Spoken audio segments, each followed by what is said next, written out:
মুসার অলৌকিক কার্যাবলী।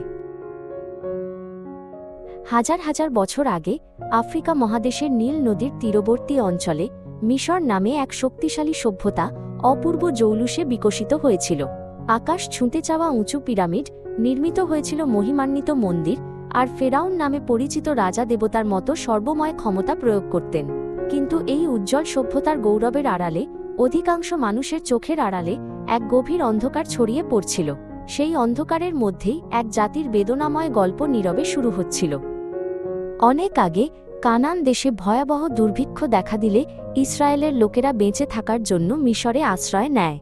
ঈশ্বরের আশ্চর্য ব্যবস্থাপনায় যোসেফ মিশরের শাসক হন এবং তাদের স্বাগত জানান। প্রথমে তারা উর্বর এই দেশে সম্মানিত অতিথি হিসেবে বসবাস করে উষ্ণ অভ্যর্থনা পায়। কিন্তু সময়ের সাথে সাথে পরিস্থিতি ধীরে ধীরে অথচ নিশ্চিতভাবে বদলাতে শুরু করে। মিশরে এক নতুন রাজবংশের উত্থান হয়, যারা যোসেফকে চিনত না। নতুন ফেরাউন ক্রমবর্ধমান ও শক্তিশালী ইসরায়েলীয়দের সন্দেহ ও ভয়ের চোখে দেখতে শুরু করেন। তারা মিশরের শত্রুদের সঙ্গে মিলিত হয়ে দেশকে হুমকির মুখে ফেলতে পারে এই ভাবনা রাজপ্রাসাদে ছড়িয়ে পড়ে। এই ভয় দ্রুতই কঠোর নিপীড়নের নীতিতে রূপ নেয়।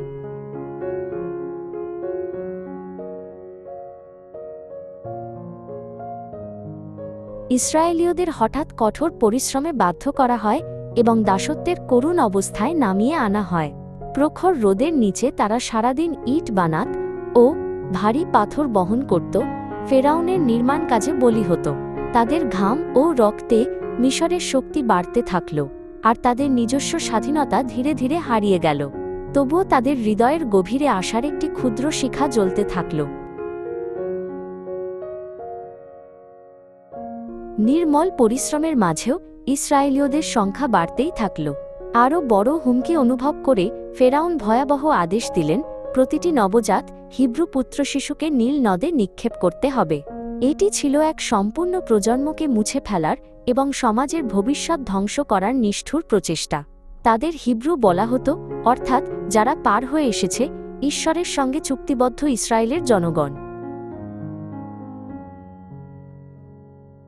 সেই অন্ধকার সময়ে ইসরায়েলীয়দের মধ্যে আমরাম ও যোকেবেদ নামে এক দম্পতির ঘরে এক পুত্র জন্ম নেয়। এই শিশুই একদিন মুসা হয়ে উঠবে, যিনি ইসরায়েলকে স্বাধীনতার পথে নেতৃত্ব দেবেন। মুসার ছিল এক সুবক্তা বড় ভাই হারুন এবং এক জ্ঞানী ও সাহসী বোন মরিয়ম।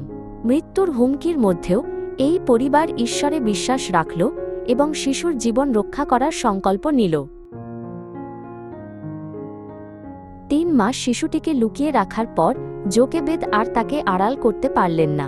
তিনি নলখাগড়া দিয়ে যত্ন করে একটি ছোট ঝুড়ি বুনলেন এবং তা জলরোধী করলেন। তারপর প্রিয় সন্তানকে আলতো করে ভেতরে শুইয়ে নীল নদীর নলখাগড়ার মাঝে রেখে দিলেন।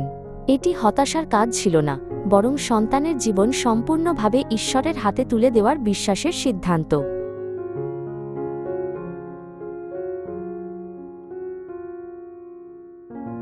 দূর থেকে মরিয়ম নীরবে ঝুড়িটির গতিপথ লক্ষ্য করছিল। ঠিক সেই সময় মিশরের রাজকন্যা তার দাসীদের নিয়ে নদীতে স্নান ও বিশ্রামের জন্য এলেন। নলখাগড়ার ভেতর থেকে ভেসে আসা শিশুর ক্ষীণ কান্না রাজকন্যাকে থামিয়ে দিল। একটি সমগ্র জাতির ভাগ্য বদলে দেওয়ার মুহূর্ত নীরবে এগিয়ে আসছিল।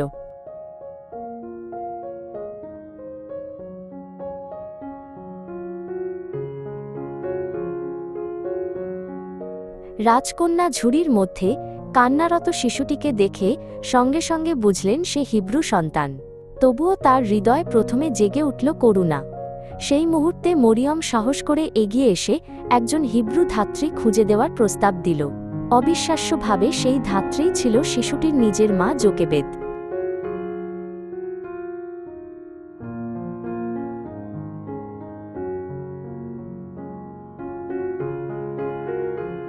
শিশুটি দুধ ছাড়ার পর রাজকন্যা আনুষ্ঠানিকভাবে তাকে নিজের পুত্র হিসেবে গ্রহণ করলেন। তিনি তার নাম রাখলেন মুসা, যার অর্থ জল থেকে তোলা। মুসা মিশরের রাজপ্রাসাদের রাজপুত্র হিসেবে সুরক্ষিতভাবে বড় হয়ে উঠল। তবুও তার জীবন ইতিমধ্যেই ঈশ্বরের বিশেষ পরিকল্পনার পথে এগোচ্ছিল।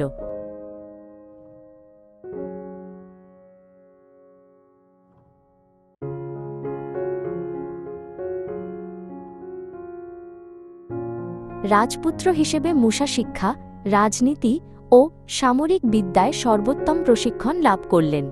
একই সময় যিনি তাকে দুধ পান করিয়েছিলেন সেই মায়ের মাধ্যমে তিনি হিব্রুদের ঈশ্বরকে চিনলেন।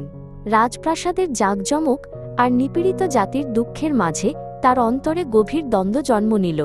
এই দ্বন্দ্বই একদিন তার জীবনের দিক সম্পূর্ণভাবে বদলে দেওয়ার বীজ হয়ে উঠল।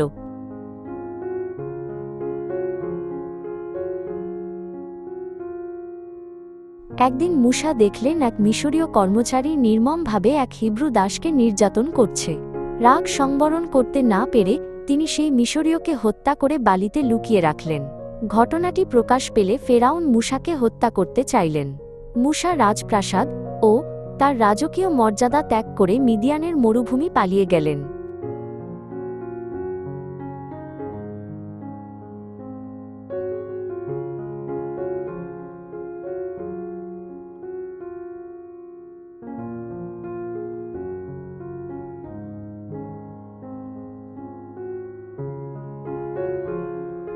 মিদিয়ানের মরুভূমিতে মুসা জিত্র যাজকের কন্যা সিপ্পোরাকে বিয়ে করেন এবং রাখাল হিসেবে জীবনযাপন করেন। রাজপ্রাসাদের জৌলুস থেকে দূরে তার জীবন শান্ত কিন্তু কঠিন হয়ে ওঠে। মুসা 40টি দীর্ঘ বছর মরুভূমিতে কাটান, নিজের জীবন নিয়ে চিন্তা করতে করতে। এই সময়টি ছিল ঈশ্বরের প্রস্তুতির সময়, যা তাকে নতুন আহ্বানের দিকে নিয়ে যাচ্ছিল।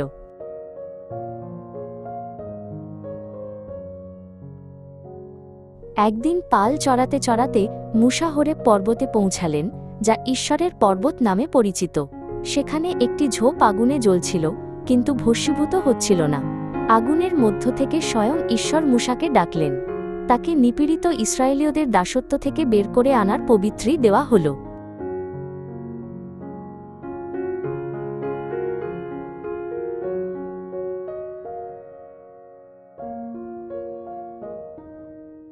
মুসা সৎভাবে ঈশ্বরকে বললেন যে তিনি সুবক্তা নন এবং নিজেকে অযোগ্য মনে করেন। তখন ঈশ্বর বললেন তার ভাই হারুন তার সঙ্গে যাবে এবং সাহায্য করবে। মুসা ঈশ্বরের বাক্য গ্রহণ করতেন, আর হারুন তা মানুষের সামনে বলতেন। এইভাবে দুই ভাই একে অপরকে সমর্থন করে ঈশ্বর প্রদত্তি সম্পন্ন করলেন।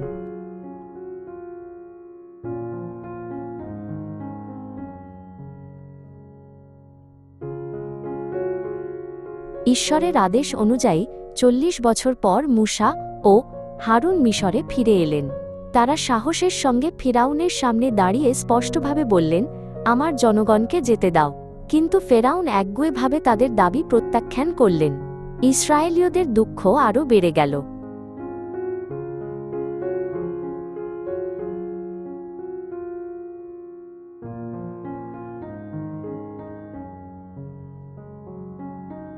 ঈশ্বর একের পর এক 10টি মহামারী মিশরের ওপর পাঠালেন। নীল নদীর জল রক্তে পরিণত হল, ব্যাঙ, উকুন ও মাছির ঝাঁক দেশ ভরিয়ে দিল। গবাদি পশু মারা গেল, যন্ত্রণাদায়ক ফোঁড়া দেখা দিল, আর শিলাবৃষ্টি ও পঙ্গপাল শস্যক্ষেত ধ্বংস করল। শেষে গভীর অন্ধকারের পর সবচেয়ে ভয়াবহ মহামারী এলো, আর প্রতিটি প্রথম সন্তান মারা গেল। দশম মহামারীর পর ফেরাউন অবশেষে হিব্রুদের মিশর ছাড়তে অনুমতি দিলেন। দিনে মেঘের স্তম্ভ তাদের সামনে চলত, পথ দেখাত এবং প্রখর রোদ থেকে আড়াল করত। রাতে আগুনের স্তম্ভ অন্ধকার মরুভূমিতে পথ আলোকিত করত। এটি স্পষ্ট প্রমাণ ছিল যে ঈশ্বর সর্বদা তাদের সঙ্গে ছিলেন এবং নিজেই তাদের যাত্রা পরিচালনা করছিলেন।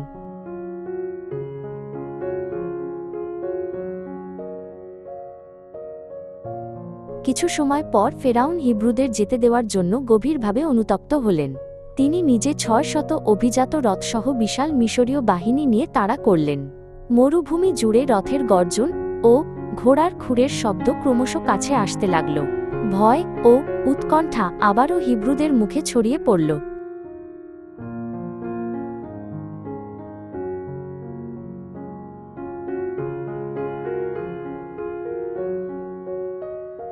সামনে ছিল অন্তহীন লাল সাগর, আর পেছনে মিশরীয় বাহিনী পথ সম্পূর্ণ রুদ্ধ করে ফেলেছিল। পালানোর কোনো উপায় না দেখে হিব্রুরা আতঙ্কিত হয়ে মুসার বিরুদ্ধে অভিযোগ তুলল। ভয়ে কাঁপতে কাঁপতে তারা চিৎকার করে বলল, কেন আমাদের মরতে মরুভূমিতে আনা হলো? সেই মুহূর্তে যখন আশা ভেঙে পড়ছে বলে মনে হল, পুরো সম্প্রদায় সন্দেহ ও হতাশায় কেঁপে উঠল।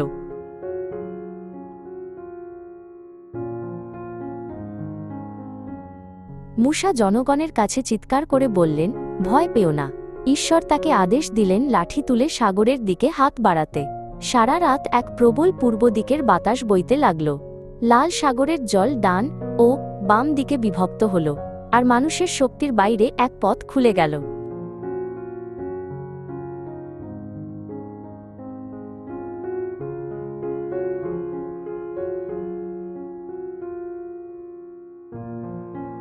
দুই পাশে জল শক্ত দেয়ালের মতো দাঁড়িয়ে রইল, আর মাঝখানে শুকনো পথ দেখা দিল। হিব্রুরা বৃদ্ধ, শিশু, এমনকি তাদের পশুদের নিয়ে ধীরে ধীরে এগিয়ে চলল। ভয় ও বিস্ময়ে একসঙ্গে থাকলেও তাদের পদক্ষেপ থামেনি। এই বিশ্বাসের যাত্রা দীর্ঘ রাত পেরিয়ে অপর তীরে পৌঁছাল।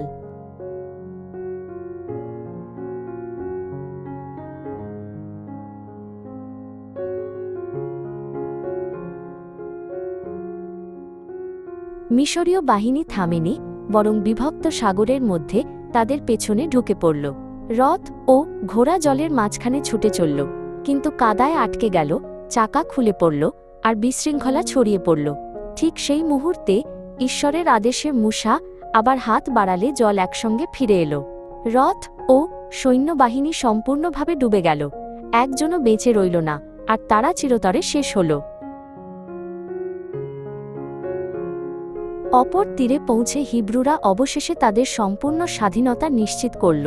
তারা আর মিশরের দাস নয়, বরং ঈশ্বরের সঙ্গে চুক্তিবদ্ধ একটি জাতি। সময়ের সাথে সাথে তারা প্রতিশ্রুত দেশ কানানের পথে এগিয়ে নতুন জীবন গড়ে তুলল। ঈশ্বরের বিশ্বস্ত পথনির্দেশে ভয় মিলিয়ে গেল, আর শান্ত নতুন জীবনের সূচনা হল।